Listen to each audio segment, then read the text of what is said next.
أعوذ بالله من الشيطان الرجيم بسم الله الرحمن الرحيم الحاقة ما الحاقة وما أدراك ما الحاقة كذبت ثمود وعاد بالقارعة فأما ثمود فأهلكوا بالطاغية وأما عاد فأهلكوا بريح صرصر عاتية سخرها عليهم 7 ليال و8 أيام حسوما فترى القوم فيها صرعا كأنهم أعجاز نخل خاوية فهل ترى لهم من باقية۔ یہ سورۃ الحاقہ ہے۔ اس سورت کا بیک گراؤنڈ کیا ہے، اس کا پس منظر کیا ہے؟ حقیقت یہ ہے کہ مشرکین مکہ یہ کہہ رہے تھے، یہ آواز لگا رہے تھے کہ جو کرنا ہو کر لو، کوئی سزا وزا نہیں ہے، اللہ تعالیٰ سزا وزا دینے والے نہیں ہیں۔ اللہ تبارک و تعالیٰ نے اس صورت میں ان کے اس غلط نظریے کی، اس غلط سوچ کی تردید فرمائی ہے، اور تردید کے لیے اللہ تبارک و تعالیٰ نے یہ فرمایا ہے الحاقہ۔ حاقہ کے معنی ہے وہ چیز جس کا واقع ہونا یقینی ہے۔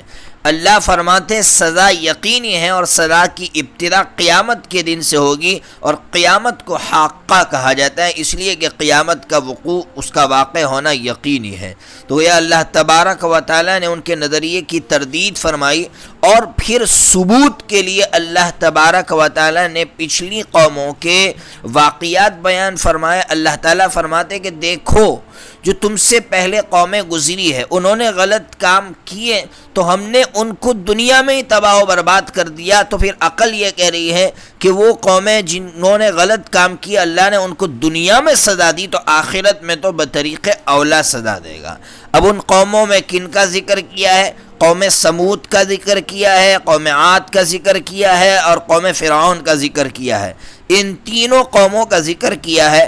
تینوں قوموں کا ذکر کرنے کی وجہ ایک تو یہ ہے کہ قوم سمود، ظاہر سی بات ہے قوم سمود یہ مکہ والے جہاں رہتے تھے وہاں بستے تھے۔ حضرت صالح علیہ السلام کی قوم ہے۔ آپ کو معلوم ہوگا کہ یہ جو قوم ہے حضرت صالح علیہ السلام کی قوم، یہ مکہ والے تبوک سے گزرتے تھے تو ان کی بستیاں وہاں پر آتی تھیں، اور قوم عاد یمن اور احقاف میں آباد تھے، تو ظاہر سی بات ہے ان کا گزر وہاں سے ہوتا تھا۔ تو اللہ تبارک و تعالیٰ نے ان کا ذکر فرمایا کہ دیکھو تم خود اپنی آنکھوں سے دیکھ رہے ہو ایک اجڑی ہوئی بستی کہ جہاں لوگ پہلے آباد تھے، اور کیسے آباد تھے، بڑے بڑے انجینئر، ان کا فن فیل ہو جائے ایسے ماہر لوگ تھے، لیکن اللہ تبارک و تعالیٰ نے ان کو تباہ کیا۔ اب آپ کے دماغ میں ایک سوال ہوگا کہ اللہ تعالیٰ نے پہلے حضرت صالح علیہ السلام کی قوم کا ذکر کیا اس صورت میں کہ حضرت صالح علیہ السلام کی قوم کو اللہ نے ایک چیخ کے ذریعے سے ہلاک کر دیا، جبکہ حضرت صالح علیہ السلام کی قوم، حضرت ہود علیہ السلام کی قوم جس کو قوم عاد کہا جاتا ہے اس کے بعد آئی ہے، تو بعد میں آنے والی قوم کا ذکر پہلے کیوں کیا، اور حضرت ہود علیہ السلام کی قوم کا ذکر بعد میں کیوں کیا؟ کیا جواب دیا حضرت شاہ عبدالعزیز محدث دہلوی رحمۃ اللہ علیہ نے؟ کیا پیارا جواب ہے، سنیے۔ حضرت شاہ عبدالعزیز محدث دہلوی رحمۃ اللہ علیہ فرماتے ہیں اللہ تبارک و تعالیٰ نے حضرت صالح علیہ السلام کی قوم کا ذکر اس لیے کیا کہ اللہ تبارک و تعالیٰ نے ان کو سیکنڈوں کے اندر، منٹوں کے اندر نہیں، سیکنڈوں کے اندر صرف ایک چیخ کے ذریعے تباہ کر دیا، جبکہ قوم عاد کو اللہ تعالیٰ نے جو تباہ کیا ہے تو اس کے لیے اللہ تبارک و تعالیٰ نے 7 راتوں تک اور 8 دن تک مسلسل ہوائیں چلائی، یعنی ان کو ہلاک کرنے کے لیے اللہ تبارک و تعالیٰ نے زیادہ دن لیے، اور قوم سمود کو ہلاک کرنے کے لیے اللہ تبارک و تعالیٰ نے زیادہ وقت نہیں لیا۔ اللہ تعالیٰ نے ان کا ذکر اس لیے کیا کہ اے مکہ والے والوں تمہیں بھی تباہ کرنے کے لیے ہمیں وقت کی ضرورت نہیں ہے، ہم سیکنڈوں کے اندر، بلکہ جو چیز گنتی میں نہیں آ سکتی ہے ہم اتنے وقت میں تمہیں تباہ کر سکتے ہیں۔ اللہ اکبر۔ اسی لیے ہمیشہ یاد رکھنا چاہیے کہ قرآن مجید تاریخی کتاب نہیں ہے کہ اس میں تاریخ کے اعتبار سے ترتیب ہو، بلکہ قرآن مجید عبرت کی کتاب ہے، درس کی کتاب ہے، سبق پاٹھ لینے کی کتاب ہے۔ اس لیے قرآن مجید کو اس طرح سے پڑھنا چاہیے، ورنہ لوگ کہیں گے کہ بھئی تاریخی اعتبار سے تو قوم عاد پہلے ہے اس لیے اس کا ذکر ہونا چاہیے تھا، اس لیے یہ پوائنٹ ہمیشہ یاد رکھنا چاہیے۔ بہرحال پھر اللہ تبارک و تعالیٰ نے فرعون کی قوم کا ذکر کیا ہے۔ اللہ تعالیٰ نے فرعون کی قوم کا ذکر اس لیے بھی کیا کہ اس زمانے میں بھی بڑے بڑے فرعون تھے۔ یاد رکھیے قوم عاد کا، قوم سمود کا ذکر تو اس لیے کیا کہ ان کی بستی پر سے ان کا گزر ہوتا تھا مکہ والوں کا، اور فرعون کی قوم کا ذکر اس لیے کیا کہ فرعون جیسے لوگ ان مشرکین مکہ میں بھی بستے تھے، تو اللہ تبارک و تعالیٰ نے فرمایا کہ ہم نے اس کو کیسا پکڑا، اور جو اس کی ہاں میں ہاں بھرتے تھے ہم نے ان کو کیسا تباہ کیا ہے۔ تمہیں معلوم ہے لما طغى الماء حملناكم في الجاریہ، اللہ تبارک و تعالیٰ نے حضرت نوح علیہ السلام کی قوم کا بھی ذکر فرمایا ہے کہ اللہ تبارک و تعالیٰ نے ان کو پانی میں غرق کیا۔ بہرحال تو اللہ تبارک و تعالیٰ نے پچھلی قوموں کا ذکر صرف اس لیے کیا تاکہ لوگوں کو پتا چلے کہ اگر غلط کام کریں گے تو اللہ تبارک و تعالیٰ سزا دیں گے۔ وہ سزا یا تو دنیا میں ہوگی، اور دنیا میں ہوگی ساتھ میں آخرت میں بھی ہوگی، اور اگر اللہ نے دنیا میں چھوڑ دیا تو یقینی ہے قیامت جب آئے گی تو اللہ تبارک و تعالیٰ ضرور سزا دیں گے۔ اس لیے اب قیامت کا منظر بیان فرمایا ہے، کیا ہوگا؟ تو اللہ تبارک و تعالیٰ فرماتے جب پہلا سور پھونکا جائے گا تو زمین اور پہاڑ سب زیر و زبر کر دیے جائیں گے، سب کو کوٹ کوٹ کر رکھ دیا جائے گا، آسمان پھٹ جائے گا۔ اللہ تبارک و تعالیٰ فرما رہے فرشتے آسمان کے کناروں پر ہو جائیں گے، اور اس دن اللہ کے عرش کو اٹھانے والے 8 فرشتے ہو جائیں گے۔ ابھی اللہ کے عرش کو اٹھانے والے 4 فرشتے ہیں۔ حضرت شاہ عبدالعزیز فرماتے اللہ تعالیٰ نے سمجھانے کے لیے یہ بات کہی ہے، ورنہ ہم اس پر زیادہ سوچ نہیں سکتے ہیں کہ اللہ کا عرش کیسا ہوگا، اللہ رب العزت کس طرح اس پر جلوہ افروز ہوں گے۔ بس اللہ یہ سمجھانا چاہتے کہ اس وقت اللہ کا قہر اتنا اللہ کا قہر برس رہا ہوگا کہ جس کی وجہ سے جو عرش ہے اس کا بوجھ بڑھ جائے گا، تو اٹھانے والے 4 نہیں بلکہ 8 فرشتے ہو جائیں گے۔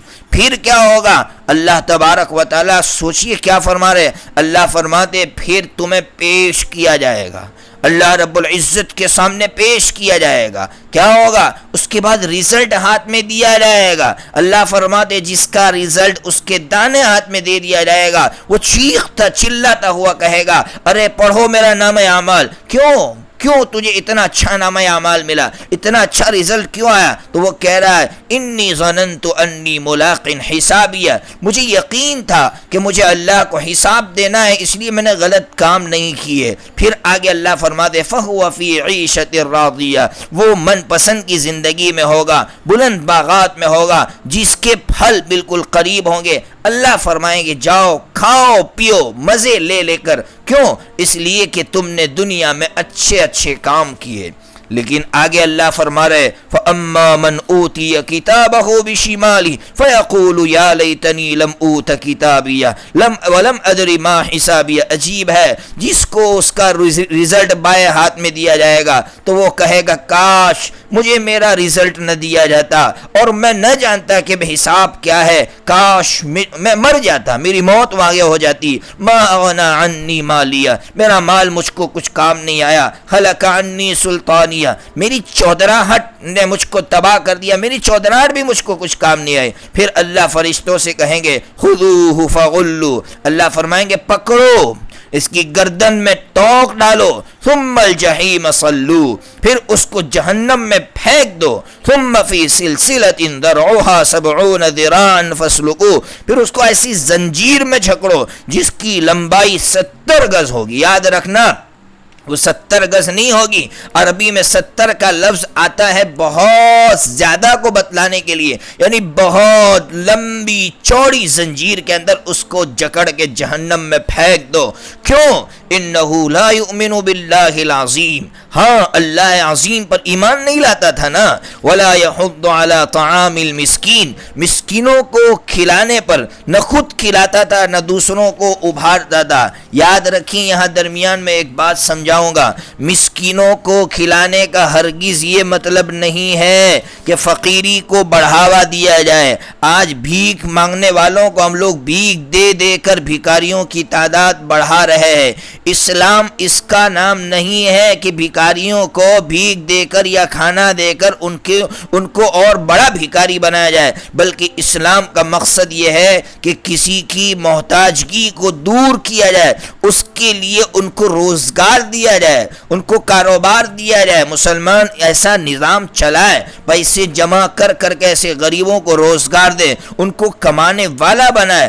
یہ مطلب نہیں ہے کہ بھکاریوں کی تعداد بڑھائی جائے، بہت بڑی ضرورت ہے۔ بہرحال تو پھر وہ فلیس لہ اليوم ہاہنا حمیم، آج کوئی دوست نہیں ہوگا، ولا طعام الا من غسلین، ہاں کھانے کے لیے کیا ملے گا؟ جہنمیوں کا پیپ کھانے کے لیے ملے گا۔ اب لا یأکلہ الا الخاطئون، کون کھائے گا اس کو؟ کوئی نہیں کھائے گا، صرف جہنمی لوگ کھائیں گے۔ پھر آگے اللہ نے فرمایا فلا اقسم بما تبصرون وما لا تبصرون، اللہ فرماتے دنیا میں دو نظام چلتے ہیں، کچھ نظام تمہاری آنکھوں میں ہے، یعنی تم اس کو دیکھ سکتے ہو، جیسے ہم آسمان کو دیکھ رہے ہیں، سورج کو دیکھ رہے ہیں، چاند کو دیکھ رہے ہیں، اور کچھ نظام ایسے جو ہماری آنکھوں میں نہیں، ہمیں دکھائی نہیں دیتے۔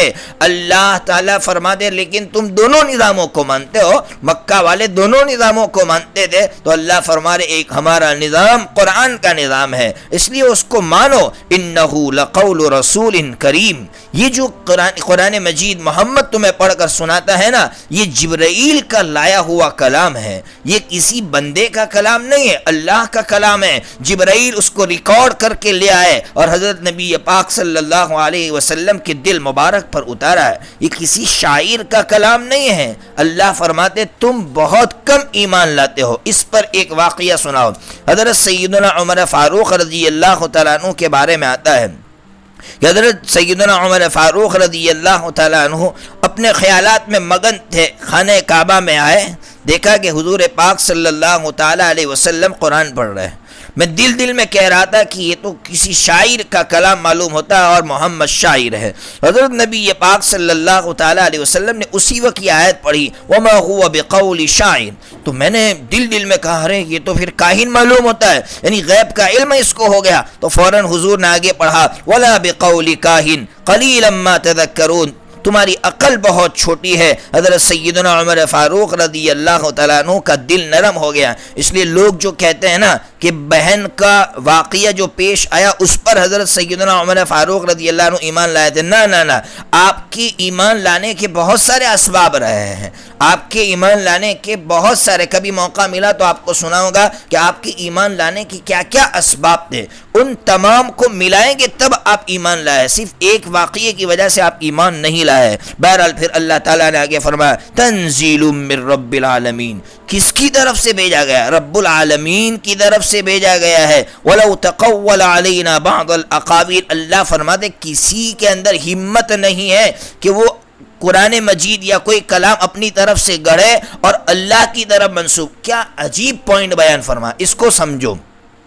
اللہ تبارک و تعالی ہر کام میں بندے کو ڈھیل دیتے ہیں، گناہ کرتا ہے ڈھیل دیتے ہیں، ہر چیز میں ڈھیل دیتے ہیں، لیکن اگر کوئی کلام گھڑ کے اللہ کی طرف منسوب کرے تو اللہ اس کو کبھی بھی مہلت نہیں دیں گے۔ اس پوائنٹ کو یاد رکھنا چاہیے۔ کوئی یہ کہہ دے کہ یہ اللہ کا کلام ہے اور واقعتاً وہ اللہ کا کلام نہیں ہے تو اللہ اس کو کبھی بھی مہلت نہیں دیتے ہیں۔ اس نبی پاک صلی اللہ تعالیٰ علیہ وسلم نے یہ کلام لوگوں تک پہنچایا اور کہا یہ اللہ کا کلام ہے۔ اللہ فرماتے یہ اگر محمد کا گھڑا ہوا ہوتا تو میرا ایک قانون ہے، میں محمد کا ہاتھ پکڑ لیتا اور اس کی رگ کو، اس کی جو رگ ہے اللہ تبارک و تعالیٰ فرماتے گردن کی رگ، اس کو میں کاٹ دیتا، یعنی اس کو تباہ کر دیتا، وہ آگے نہیں بڑھ سکتا۔ اللہ فرماتے کون تم میں سے روکنے والا ہوتا؟ کوئی اللہ تبارک و تعالیٰ کو روک نہیں سکتا تھا۔ اس لیے اس پوائنٹ کو یاد رکھنا چاہیے کہ باطل کو مہلت دی جاتی ہے لیکن ہر چیز میں مہلت نہیں دی جاتی ہے.